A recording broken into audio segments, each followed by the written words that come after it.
Hallo julle. Seker een van die grootste en lekkerste goed wat ons almal begeer, is om op ons Vader se skoot te sit, Hemelse Vader, en vra vir hom te vra.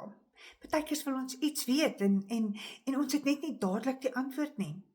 So in COVID het ek ervaar dat ek Brandfort toe moet gaan vir 'n seisoen. En ek het gebid daaroor en die Vader gevra en hy het 'n definitiewe ja gesê. So ons het 'n besigheid gehad en ek sou 'n permit kon hê. En ek het ook gevra watter pad ek moet gaan en ek het ervaar watter pad ek moet ry.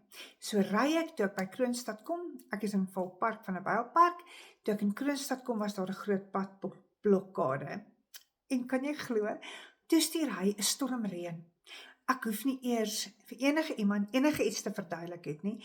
Ek het reg deur die padblokkade gery tot by die plaas in Brandfort. Wat 'n vreugde.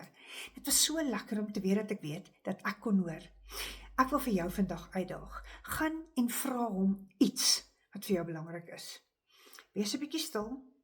Somtyds moet mens iemand vra om saam met jou te bid, maar baie keer gaan hy jou deur die woord, deur 'n preek, of jou deur iemand anderster, of deur ietsie wat jy op Instagram kyk, gaan hy jou antwoord.